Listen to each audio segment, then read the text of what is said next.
ಭಾರತ ಮತ್ತು ಪಾಕಿಸ್ತಾನದ ಈ ಸಂಘರ್ಷದಲ್ಲಿ ಪಾಕಿಸ್ತಾನ ಗೆದ್ದಿದ್ದು ಹೇಗೆ? ಈ ಸಂಘರ್ಷ ಆರಂಭ ಆಗಲು ಕಾರಣ ಆಗಿದ್ದು ಪಹಲ್ಗಾಮ್ನಲ್ಲಿ ನಡೆದ ಉಗ್ರ ದಾಳಿ. ಈ ದಾಳಿ 2008ರ ಮುಂಬೈ ದಾಳಿಯ ನಂತರ ಭಾರತದಲ್ಲಿ ನಾಗರಿಕರ ಮೇಲೆ ನಡೆದ ಅತಿ ದೊಡ್ಡ ಉಗ್ರ ದಾಳಿಯಾಗಿತ್ತು. ಪಹಲ್ಗಾಮ್ನಲ್ಲಿ ಶಾಂತಮಯವಾಗಿದ್ದ ಪರಿಸರ ಆ ದಿನ ಭಯಾನಕ ರೂಪ ಪಡೆದಿತ್ತು. ಹಾಗಾದರೆ ಪಹಲ್ಗಾಮ್ನಲ್ಲಿ ಆ ದಿನ ಎಕ್ಸಾಕ್ಟ್ ಆಗಿ ಏನೇನಾಯಿತು?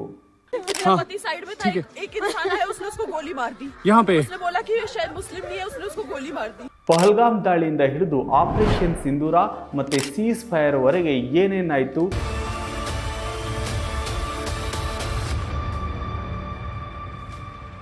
ಈ ಎಲ್ಲ ಘಟನೆಗಳ ಪಿನ್ ಟು ಪಿನ್ ಇನ್ಫಾರ್ಮೇಷನ್ ಇವತ್ತಿನ ಈ ವಿಡಿಯೋದಲ್ಲಿ ಡೀಟೇಲ್ಸ್ ಆಗಿ ತಿಳಿದುಕೊಳ್ಳುವ ಪ್ರಯತ್ನ ಮಾಡೋಣ. ಹಾಗಾದರೆ ಬನ್ನಿ, ತಡ ಮಾಡದೆ ವಿಡಿಯೋನ ಸ್ಟಾರ್ಟ್ ಮಾಡೋಣ. ऑपरेशन सिंदूर आतंक के खिलाफ भारत की नीति है. ನಮಸ್ಕಾರ ಸ್ನೇಹಿತರೆ, ನನ್ನ ಹೆಸರು ರಾಜಹಂಸ. ಈ ವಿಡಿಯೋದಲ್ಲಿ ತಿಳಿಸಿರುವ ಮಾಹಿತಿಗಳ ಸೋರ್ಸ್ ಡಿಸ್ಕ್ರಿಪ್ಷನ್ನಲ್ಲಿ ಕೊಟ್ಟಿದ್ದೀನಿ. ನಿರ್ದಿಷ್ಟವಾಗಿ ಯಾವ ಮಾಹಿತಿ ಎಲ್ಲಿಂದ ಪಡ್ಕೊಂಡಿದ್ದೀನಿ ಪ್ರತಿಯೊಂದು ಪ್ಯಾರದ ಕೆಳಗಡೆ ಲಿಂಕ್ ಕೊಟ್ಟಿದ್ದೀನಿ, ನೀವು ಅದನ್ನು ಚೆಕ್ ಮಾಡಬಹುದು. 22 ಏಪ್ರಿಲ್ 2025 ಜಮ್ಮು ಮತ್ತು ಕಾಶ್ಮೀರದ ಪಹಲ್ಗಾಮ್ ಹತ್ತಿರ ಬೈಸರೈನ್ ಕಣಿವೆ. ಪ್ರವಾಸಿಗರಿಂದ ಕೂಡಿದ ಈ ಶಾಂತಮಯ ಪರಿಸರ ಆ ದಿನ ಭಯಾನಕ ರೂಪ ಪಡೆದಿತ್ತು. ಪಹಲ್ಗಾಮ್ನಿಂದ ಕೇವಲ 7 ಕಿಲೋಮೀಟರ್ ದೂರದಲ್ಲಿ ಭಯೋತ್ಪಾದಕರು ಪ್ರವಾಸಿಗರ ಮೇಲೆ ಭೀಕರ ದಾಳಿ ನಡೆಸಿದರು. ಈ ದಾಳಿಯಲ್ಲಿ 26 ಜನ ಪ್ರವಾಸಿಗರು ತಮ್ಮ ಪ್ರಾಣವನ್ನು ಕಳೆದುಕೊಂಡಿದ್ದು. ದುಃಖದ ಸಂಗತಿ ಅಂದರೆ ಈ ದಾಳಿಯಲ್ಲಿ ಹಿಂದೂಗಳನ್ನು ವಿಶೇಷವಾಗಿ ಟಾರ್ಗೆಟ್ ಮಾಡಲಾಗಿತ್ತು. ಹುತಾತ್ಮರಾದವರ ಪೈಕಿ 24 ಜನ ಹಿಂದೂಗಳು, ಒಬ್ಬ ಮುಸ್ಲಿಂ ಹಾಗೂ ಒಬ್ಬ ಕ್ರಿಶ್ಚಿಯನ್ ಧರ್ಮಕ್ಕೆ ಸೇರಿದರು. 2008ರ ಮುಂಬೈ ದಾಳಿಯ ನಂತರ ಭಾರತದಲ್ಲಿ ನಾಗರಿಕರ ಮೇಲೆ ನಡೆದಿರುವ ಅತಿ ದೊಡ್ಡ ಉಗ್ರ ದಾಳಿ ಇದಾಗಿತ್ತು. ಭಾರತದಲ್ಲಿ ಭದ್ರತೆಯನ್ನು ಪ್ರಶ್ನೆ ಮಾಡುವಂಥ ಈ ಘಟನೆ ಭಾರತೀಯರ ಮನಸ್ಸಿನಲ್ಲಿ ಭಾರಿ ಆಘಾತ ಮೂಡಿಸಿದೆ. ಈ ಭಯಾನಕ ದಾಳಿಯಲ್ಲಿ ಹುತಾತ್ಮರಾದವರು ಭಾರತದ ನಾನಾ ರಾಜ್ಯಗಳಿಂದ ಬಂದಿದ್ದು ದೇಶದ ಡೈವರ್ಸಿಟಿಯ ಪ್ರತೀಕವಾಗಿದ್ದು. ಅಷ್ಟೇ ಅಲ್ಲ, ಈ ದಾಳಿಯಲ್ಲಿ ಒಬ್ಬ ನೇಪಾಳದ ಪ್ರವಾಸಿಗ ಮತ್ತು ಒಬ್ಬ ಸ್ಥಳೀಯ ನಿವಾಸಿಯು ಸಾವನ್ನಪ್ಪಿದ್ರು. ಉಗ್ರರ ಕ್ರೂರತೆಗೆ ಈ ಘಟನೆ ಸಾಕ್ಷಿಯಾಗಿತ್ತು. ದಾಳಿಯ ನಂತರ ದೇಶದ ಭದ್ರತಾ ಪಡೆಗಳು ತಕ್ಷಣವೇ ಸಕ್ರಿಯರಾದರು. 1500ಕ್ಕೂ ಹೆಚ್ಚು ಜನರನ್ನು ವಿಚಾರಣೆಗೆ ಒಳಪಡಿಸಲಾಯಿತು. ಭಯೋತ್ಪಾದಕರಿಗೆ ಆಶ್ರಯ ನೀಡಿದ ಬಗ್ಗೆ ಮಾಹಿತಿ ದೊರಕಿದ ಕನಿಷ್ಠ 10 ಮನೆಗಳನ್ನು ಸೇನಾಪಡೆ ಮತ್ತು ಸ್ಥಳೀಯ ಪೊಲೀಸರ ಸಹಯೋಗದಲ್ಲಿ ಸಂಪೂರ್ಣವಾಗಿ ಧ್ವಂಸಗೊಳಿಸಲಾಯಿತು. ಪಹಲ್ಗಾಮ್ ಪ್ರದೇಶವನ್ನು ತಾತ್ಕಾಲಿಕವಾಗಿ ಲಾಕ್ಡೌನ್ ಮಾಡಲಾಯಿತು. ಆದರೆ ಈ ಪ್ರಕ್ರಿಯೆ ಸುಲಭವಾಗಿರಲಿಲ್ಲ. ಕೆಲವೇ ಸಮಯದ ನಂತರ ಉಧಾಂಪುರದ ಬಸಂತಗಢದಲ್ಲಿ ಭಯೋತ್ಪಾದಕರೊಂದಿಗೆ ನಡೆದ ಗುಂಡಿನ ದಾಳಿಯಲ್ಲಿ ಭಾರತೀಯ ಸೇನೆಯ ಒಬ್ಬ ಧೀರ ಯೋಧ ಹುತಾತ್ಮರಾದರು. 2 ಯೋಧರು ಗಂಭೀರವಾಗಿ ಗಾಯಗೊಂಡರು. ಇಡೀ ದೇಶವನ್ನು ಆತಂಕಗೊಳಿಸಿದ ಪಹಲ್ಗಾಮ್ ದಾಳಿಯ ತನಿಖೆ ಈಗ ಭಾರತದ ಶ್ರೇಷ್ಠ ತನಿಖಾ ಸಂಸ್ಥೆ NIA ಕೈಗೆ ಸೇರಿತು. ಈ ಪ್ರಕರಣದಲ್ಲಿ ಸತ್ಯವನ್ನು ಹೊರತೆಗೆದು ದುಷ್ಕರ್ಮಿಗಳನ್ನು ಬಂಧಿಸುವ ನಿಟ್ಟಿನಲ್ಲಿ ತನಿಖಾ ಕಾರ್ಯಾಚರಣೆ ಹೆಚ್ಚು ವೇಗ ಪಡೆದುಕೊಂಡಿದೆ. ಆದರೆ ದುಃಖದ ಸಂಗತಿ ಎಂದರೆ ಆ ಭಯೋತ್ಪಾದಕರನ್ನು ಬಂಧಿಸಲು ಇನ್ನೂ ಸಾಧ್ಯ ಆಗಿಲ್ಲ. ತನಿಖೆಯ ಪ್ರಯತ್ನದ ಭಾಗವಾಗಿ ಪೊಲೀಸರು ಈ ದಾಳಿಯಲ್ಲಿ ಭಾಗವಹಿಸಿದ 3 ಭಯೋತ್ಪಾದಕರ ಫೋಟೋಗಳನ್ನು ಬಹಿರಂಗಪಡಿಸಿದ್ದಾರೆ. ಇವರಲ್ಲಿ 2 ಪಾಕಿಸ್ತಾನ್ ಮೂಲದ ಉಗ್ರರು, ಅಲಿಭಾಯ್ ಅಲಿಯಾಸ್ ತಲ್ಹಾ ಮತ್ತು ಹಾಸಿಮ್ ಮೂಸಾ, ಮತ್ತು ಒಬ್ಬ ಭಾರತೀಯ ಮೂಲದವನು ಆದಿಲ್ ಹುಸೇನ್ ಟೋಕರ್. ಮತ್ತು ಈ 3ರಲ್ಲಿ ಹೆಚ್ಚು ಆತಂಕಕಾರಿ ಹೆಸರು ಅಂದರೆ ಈ ಹಾಶಿಮ್ ಮೂಸಾ. ತನಿಖಾಧಿಕಾರಿಗಳ ಪ್ರಕಾರ ಹಾಶಿಮ್ ಮೂಸಾ ಪಾಕಿಸ್ತಾನದ SSG ಅಂದರೆ ಸ್ಪೆಷಲ್ ಸರ್ವಿಸ್ ಗ್ರೂಪ್ನ ಮಾಜಿ ಸೈನಿಕನಾಗಿದ್ದನು. ಈ 3 ಭಯೋತ್ಪಾದಕರಿಗೂ ಭಾರತ ಸರ್ಕಾರ 20 ಲಕ್ಷ ರೂಪಾಯಿಯ ಬಹುಮಾನ ಘೋಷಿಸಿದೆ. ತನಿಖೆಯ ಪ್ರಾಥಮಿಕ ಮಾಹಿತಿಯ ಪ್ರಕಾರ ಹಫೀಜ್ ಸೈಯದ್, ಸೈಫುಲ್ಲಾ ಕಸೂರಿ ಮತ್ತು ಹಾಶಿಮ್ ಮೂಸಾ ಈ 3 ಈ ಭೀಕರ ದಾಳಿಯ ಸೂತ್ರಧಾರರು ಅಂತ ಹೇಳಲಾಗಿದೆ. ಈ ದಾಳಿಯ ಕೆಲವೇ ಗಂಟೆಗಳಲ್ಲಿ ದಿ ರೆಸಿಡೆಂಟ್ ಫ್ರಂಟ್ TRF ಈ ದಾಳಿಯ ಹೊಣೆ ಹೊತ್ತುಕೊಂಡಿತು. ಆದರೆ ಕೆಲವೇ ದಿನಗಳಲ್ಲಿ TRF ಇದನ್ನು ನಿರಾಕರಿಸಿತು. TRFನಂತಹ ಸಂಘಟನೆಗಳು ಲಷ್ಕರ್ ಎ ತೊಯ್ಬಾದ ಶಾಡೋ ಗ್ರೂಪ್ಗಳಾಗಿ ಕಾರ್ಯನಿರ್ವಹಿಸ್ತಾ ಇದ್ದಾವೆ. ತಮ್ಮ ನೇರ ಭದ್ರತಾ ನೆಟ್ವರ್ಕನ್ನು ಮುಚ್ಚಿ ಹಾಕಿ ಕೆಲಸ ಮಾಡುವಂತೆ ರೂಪುಗೊಂಡಿದ್ದಾವೆ. ಈ ಸಂಬಂಧ ಭಾರತದಲ್ಲಿ ತೀವ್ರ ಆಕ್ರೋಶ ಉಂಟಾಯಿತು. ದೇಶದ ಮೂಲೆ ಮೂಲೆಯಿಂದ ಪಾಕಿಸ್ತಾನದ ವಿರುದ್ಧ ಘೋಷಣೆಗಳು ಕೇಳಿಬಂದಿದ್ವು. ಈ ದೇಶವ್ಯಾಪಿ ಆಕ್ರೋಶದ ಹಿನ್ನೆಲೆಯಲ್ಲಿ ಭಾರತ ಸರ್ಕಾರ ಕೂಡ ತೀವ್ರ ನಿರ್ಧಾರಕ್ಕೆ ಬಂದಿತು. ಪಾಕಿಸ್ತಾನದ ವಿರುದ್ಧ ಹಲವಾರು ಕಠಿಣ ಕ್ರಮಗಳನ್ನು ಕೈಗೊಂಡಿತು. ಮೊದಲಿಗೆ ಸಿಂಧೂ ನದಿಯ ಜಲ ಒಪ್ಪಂದವನ್ನು ಅಮಾನತುಗೊಳಿಸಲಾಯಿತು. 1960ರ ಈ ಜಲ ಒಪ್ಪಂದ ಹಿಂದಿನ 3 ಯುದ್ಧಗಳಿಂದ ರಕ್ಷಿಸಿಕೊಂಡಿತು. ಆದರೆ ಈ ಸಲ ಸಾಧ್ಯ ಆಗಲಿಲ್ಲ. ಮತ್ತೆ ಪಾಕಿಸ್ತಾನಿ ರಾಯಭಾರಿಗಳು ಮತ್ತು ಪ್ರಜೆಗಳಿಗೆ ದೇಶ ಬಿಟ್ಟು ಹೋಗುವಂತೆ ಸೂಚನೆ ನೀಡಲಾಯಿತು. ಅಟ್ಟಾರಿ ವಾಘಾ ಗಡಿಯನ್ನು ಸಂಪೂರ್ಣವಾಗಿ ಬಂದ್ ಮಾಡಲಾಯಿತು. ಪಾಕಿಸ್ತಾನದೊಂದಿಗಿನ ವ್ಯಾಪಾರ ಸ್ಥಗಿತಗೊಳಿಸಲಾಯಿತು. ಇದು ದ್ವಿಪಕ್ಷೀಯ ಸಂಬಂಧಗಳ ಮೇಲೆ ತೀವ್ರ ಪರಿಣಾಮ ಬೀರಿತು. ಇದೇ ವೇಳೆ ಪಾಕಿಸ್ತಾನ ಕೂಡ ಈ ಆರೋಪಗಳನ್ನು ನಿರಾಕರಿಸಿ ಶಿಮ್ಲಾ ಒಪ್ಪಂದವನ್ನು ಅಮಾನ್ಯಗೊಳಿಸುವ ಘೋಷಣೆ ಹೊರಡಿಸಿತು. ಜೊತೆಗೆ ತನ್ನ ವಾಯು ಪ್ರದೇಶವನ್ನು ಭಾರತೀಯ ವಿಮಾನಗಳಿಗೆ ಮುಚ್ಚಿತು. ಈ ಕ್ರಮಗಳಿಂದ ಪರಿಸ್ಥಿತಿ ಇನ್ನಷ್ಟು ಗಂಭೀರತೆಯ ರೂಪ ಪಡೆಯಿತು. ಪಹಲ್ಗಾಮ್ ದಾಳಿಯ ನಂತರ ಭಾರತೀಯರ ರಕ್ತ ಕುದಿಯುತ್ತಿತ್ತು. ತಾಳ್ಮೆಯ ಪರಾಕಾಷ್ಠೆಗೆ ಭಾರತ ತಲುಪಿತು. ಆಗ ಭಾರತ ತೆಗೆದುಕೊಂಡಿದ್ದು ಒಂದು ನಿರ್ಣಾಯಕ ಹೆಜ್ಜೆ, ಅದೇ ಆಪರೇಷನ್ ಸಿಂಧೂರ. 7 ಮೇ 2025 ಈ ದಿನ ನಡೆದ ಆಪರೇಷನ್ ಸಿಂಧೂರ ಕಾರ್ಯಾಚರಣೆಯ ಗುರಿ ಸ್ಪಷ್ಟವಾಗಿತ್ತು. POK ಮತ್ತು ಪಾಕಿಸ್ತಾನದ ನೆಲದಲ್ಲಿ ಸ್ಥಾಪಿತವಾಗಿದ್ದ ಉಗ್ರ ಸಂಘಟನೆಗಳ ನೆಲೆಗಳನ್ನು ನಾಶ ಮಾಡುವುದು. ಈ ನಿರ್ಣಾಯಕ ದಾಳಿಯಲ್ಲಿ ಜೈಷ್ ಇ ಮೊಹಮ್ಮದ್ನ ಪ್ರಧಾನ ಕೇಂದ್ರವಾಗಿದ್ದ ಬಹವಾಲ್ಪುರ್ ಮತ್ತು ಲಷ್ಕರ್ ಎ ತೊಯ್ಬಾದ ಮುಖ್ಯ ಕೇಂದ್ರವಾಗಿದ್ದ ಮುರಿದ್ಗೆ ಸೇರಿ ಒಟ್ಟು 9 ಪ್ರಮುಖ ಉಗ್ರ ನೆಲೆಗಳನ್ನು ಧ್ವಂಸ ಮಾಡಲಾಯಿತು. ಬಿಯಾಂಡ್ ವಿಜುವಲ್ ರೇಂಜ್ ಮಿಸೈಲ್ ತಂತ್ರಜ್ಞಾನ, ಡ್ರೋನ್ ಸರ್ವೆಲೈನ್ಸ್ ಮತ್ತು ಅತ್ಯಾಧುನಿಕ ಶಸ್ತ್ರಗಳಿಂದ ನಡೆದ ಈ ಕಾರ್ಯಾಚರಣೆ ಕೇವಲ ಪ್ರತೀಕಾರ ಅಲ್ಲ, ಇದು ಭಾರತದ ವಾಯುಶಕ್ತಿ, ತಂತ್ರಜ್ಞಾನ ಮತ್ತು ಸಂಕಲ್ಪದ ಶ್ರೇಷ್ಠ ಪ್ರದರ್ಶನ ಆಗಿತ್ತು. ಇದು ಕೇವಲ ಶಕ್ತಿಯ ಪ್ರದರ್ಶನ ಅಷ್ಟೇ ಅಲ್ಲ, ಇದು ಶಾಂತಿಯನ್ನು ಕೆಡಿಸದೆ ನ್ಯಾಯಕ್ಕಾಗಿ ನಡೆಸಿದ ನಿರ್ಧಾರಾತ್ಮಕ ಹೆಜ್ಜೆಯಾಗಿತ್ತು. ಈ ದಾಳಿ ಭಾರತೀಯ ವಾಯುಪಡೆಯ ಅತ್ಯಾಧುನಿಕ ರಫೇಲ್ ಯುದ್ಧ ವಿಮಾನಗಳಿಂದ ಆರಂಭವಾಯಿತು. ರಫೇಲ್ಗಳು ಉಗ್ರ ನೆಲೆಗಳ ಮೇಲೆ ಹ್ಯಾಮರ್ ಗ್ಲೈಡ್ ಬಾಂಬ್ಗಳು ಮತ್ತು ಬ್ರಹ್ಮೋಸ್ ಕ್ರೂಸ್ ಮಿಸೈಲ್ಗಳಿಂದ 23 ನಿಮಿಷಗಳ ಕಾಲ ನಿರಂತರವಾಗಿ ದಾಳಿ ನಡೆಸಿದವು. ಈ 23 ನಿಮಿಷ ಪಾಕ್ ಮೂಲದ ಉಗ್ರರ ಪಾಲಿಗೆ ಜೀವನ್ ಮರಣದ ಘಳಿಗೆ ಅಂತಿತ್ತು. ಆಪರೇಷನ್ ಸಿಂಧೂರಿನ ನಂತರ ದೇಶದ ಜನತೆಗೆ ಮತ್ತು ಜಗತ್ತಿಗೆ ಭಾರತ ಮಾಹಿತಿ ನೀಡಿತು. ಭಾರತದ ಈ ಪ್ರತಿಕ್ರಿಯೆ ಶಕ್ತಿ ಮತ್ತು ಶಿಸ್ತು ಎರಡರ ಸಮತೋಲನವಾಗಿತ್ತು.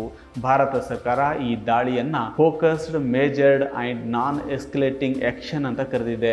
ಅಂದರೆ ನಿಖರ, ನಿಯಂತ್ರಿತ ಮತ್ತು ಬಿಕ್ಕಟ್ಟಿಗೆ ಹೋಗದಂಥ ದಾಳಿ ಅಂತ ವಿವರಿಸಿದೆ.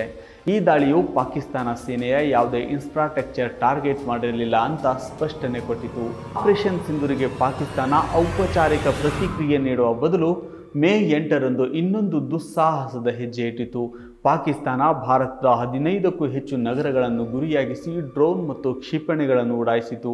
ಆದರೆ ಭಾರತ ಇದನ್ನು ಸಮರ್ಥವಾಗಿ ಎದುರಿಸಿತು.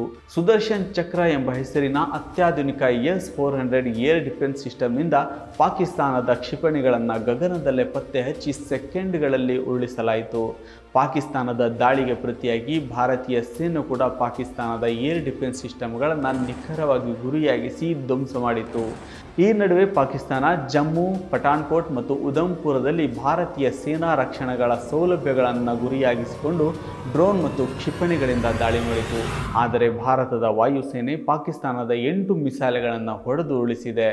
ಈ ದಾಳಿಯಲ್ಲಿ ಸುಮಾರು 300ರಿಂದ 400ಕ್ಕೂ ಹೆಚ್ಚು ಟರ್ಕಿಯ ಆಸಿಸ್ ಗಾರ್ಡ್ ಸಾಂಗರ್ ಡ್ರೋನ್ಗಳನ್ನು ಬಳಸಿ 36 ಸ್ಥಳಗಳಲ್ಲಿ ನಾಗರಿಕ ಮತ್ತು ಸೈನಿಕ ಮೂಲಸೌಕರ್ಯಗಳ ಮೇಲೆ ಪಾಕಿಸ್ತಾನ ದಾಳಿ ನಡೆಸಿತು. ಇಷ್ಟು ಮಾತ್ರ ಅಲ್ಲದೆ ನಿಯಂತ್ರಣ ರೇಖೆ LOCಯ ಉದ್ದಕ್ಕೂ ಭಾರೀ ಪ್ರಮಾಣದ ಕ್ಯಾಲಿಬರ್ ಆರ್ಟಿಲರಿ ಗನ್ಸ್ಗಳಿಂದ ಗುಂಡಿನ ದಾಳಿ ತೀವ್ರವಾಗಿ ನಡೆಯಿತು.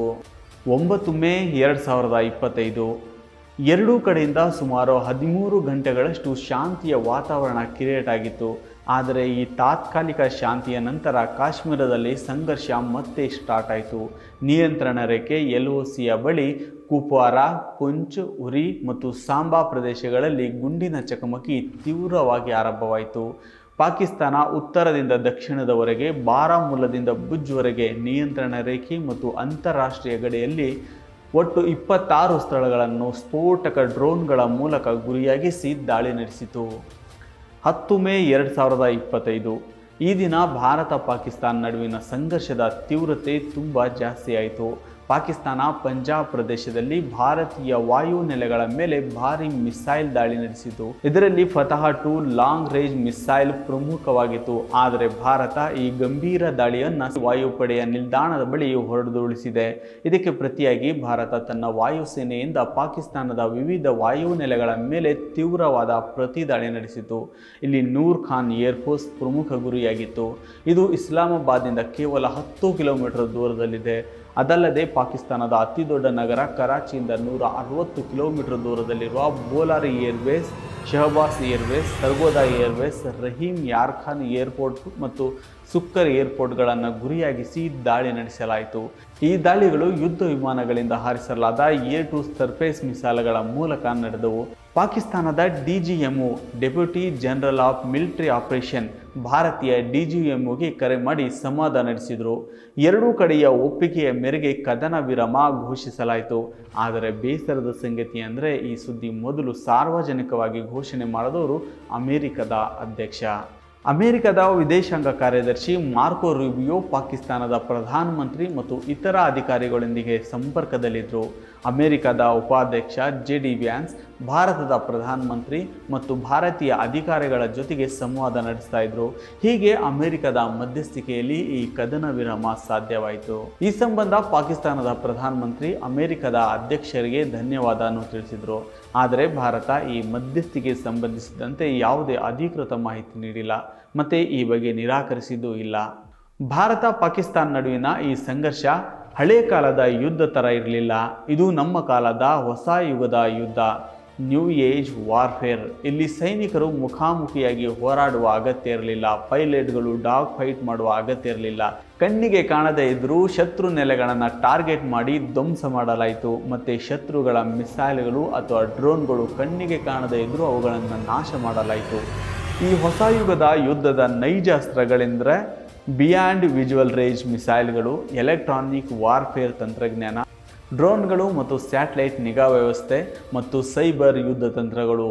ಭಾರತ ಪಾಕ್ನ ಈ ಸಂಘರ್ಷದಲ್ಲಿ ಪಾಕಿಸ್ತಾನ ಗೆದ್ದಿದ್ದು ಹೇಗೆ? ಪಾಕಿಸ್ತಾನ ಗೆದ್ದಿರುವುದು ಯುದ್ಧದ ಮೈದಾನದಲ್ಲಿ ಅಲ್ಲ, ನ್ಯೂಸ್ ಚಾನೆಲ್ಗಳಲ್ಲಿ ಫೇಕ್ ಸುದ್ದಿಗಳನ್ನು ಪ್ರಸಾರ ಮಾಡೋದರಲ್ಲಿ ಮತ್ತು ನೆರೇಷನ್ ಸೆಟ್ ಮಾಡೋದರಲ್ಲಿ. ಆದರೆ ನಿಜವಾದ ಗೆಲುವಾಗಿರೋದು ಭಾರತಕ್ಕೆ. ಯಾವ ಉದ್ದೇಶದಿಂದ ನಾವು ಉಗ್ರ ನೆಲೆಗಳ ಮೇಲೆ ದಾಳಿ ಮಾಡಿದ್ದೀವೋ ಆ ಉದ್ದೇಶ ಈಡೇರಿದೆ. ಹಾಗಾಗಿ ನಿಸ್ಸಂಶಯವಾಗಿ ಭಾರತ ಗೆಲುವು ದಾಖಲಿಸಿದೆ ಅಂತ ಹೇಳಬಹುದು. ಮತ್ತು ಇದು ಕೇವಲ ಯುದ್ಧ ಮಟ್ಟದ ಗೆಲುವು ಆಗಿರಲಿಲ್ಲ. ಅಂತಾರಾಷ್ಟ್ರೀಯ ಮಟ್ಟದಲ್ಲಿ ಪಾಕಿಸ್ತಾನ ಭಯೋತ್ಪಾದನೆಗೆ ಬೆಂಬಲ ನೀಡ್ತಾ ಇದೆ ಎಂಬ ಸತ್ಯ ಮತ್ತಷ್ಟು ಸ್ಪಷ್ಟವಾಗಿ ಬಯಲಾಯಿತು. ಇದು ಭಾರತ ನಡೆಸಿದ ತೀರ್ಮಾನಾತ್ಮಕ ಮತ್ತು ತಂತ್ರಜ್ಞಾನ ಆಧಾರಿತ ಪ್ರತಿಕ್ರಿಯೆಯ ಗೆಲುವು. ಹಾಗಾದರೆ ಈ ಸಂಘರ್ಷದಲ್ಲಿ ಭಾರತ ಕಳೆದುಕೊಂಡಿದ್ದೇನು? 5 ಅಮೂಲ್ಯ ಜೀವಗಳು. ನಮ್ಮ ದೇಶದ ವೀರ ಸೈನಿಕರು ಹುತಾತ್ಮರಾದರು. 21 ಮಂದಿ ನಾಗರಿಕರು ಪಾಕಿಸ್ತಾನದ ಈ ದಾಳಿಗಳಿಗೆ ಬಲಿಯಾದರು. ಭಾರತದ 4 ಏರ್ ಬೇಸ್ಗಳಿಗೆ ಅಲ್ಪ ಪ್ರಮಾಣದ ಹಾನಿಯಾಗಿದೆ. ಮತ್ತೆ ಭಾರತ ಪಡ್ಕೊಂಡಿದ್ದೇನು? ಈ ಕಾರ್ಯಾಚರಣೆ ಪಾಕಿಸ್ತಾನಕ್ಕೆ ಕೇವಲ ದಾಳಿ ಮಾತ್ರ ಅಲ್ಲ, ಒಂದು ಕಠಿಣ ಎಚ್ಚರಿಕೆಯ ಪಾಠವಾಯಿತು. ಭಾರತ ಪಾಕಿಸ್ತಾನದ ಒಟ್ಟು 9 ಉಗ್ರ ನೆಲೆಗಳನ್ನು ನಿಖರವಾಗಿ ಗುರಿಯಾಗಿಸಿ ಧ್ವಂಸ ಮಾಡಿತು. ಪಾಕಿಸ್ತಾನದ 4 ಏರ್ ಬೇಸ್ಗಳು ಮತ್ತು 2 ಪ್ರಮುಖ ಏರ್ಪೋರ್ಟ್ಗಳಿಗೆ ತೀವ್ರ ಹಾನಿ ಉಂಟಾಯಿತು. ಅಷ್ಟೇ ಅಲ್ಲ, ಪಾಕಿಸ್ತಾನದ ಡಿಫೆನ್ಸ್ ಸಿಸ್ಟಮ್, ರಡಾರ್ ವ್ಯವಸ್ಥೆಗಳು, ಮಿಸೈಲ್ ಲಾಂಚ್ ಪ್ಯಾಡ್ಗಳು, ಡ್ರೋನ್ ಕಂಟ್ರೋಲ್ ಸ್ಟೇಷನ್ಗಳು ಇವೆಲ್ಲವೂ ಧ್ವಂಸ ಮಾಡಲಾಯಿತು. 1971ರ ಇಂಡೋ ಪಾಕ್ ಯುದ್ಧದ ನಂತರ ಪಾಕಿಸ್ತಾನದ ಮೇಲೆ ಭಾರತ ನಡೆಸಿದ ಅತಿ ದೊಡ್ಡ ವಾಯುದಾಳಿ ಇದಾಗಿತ್ತು.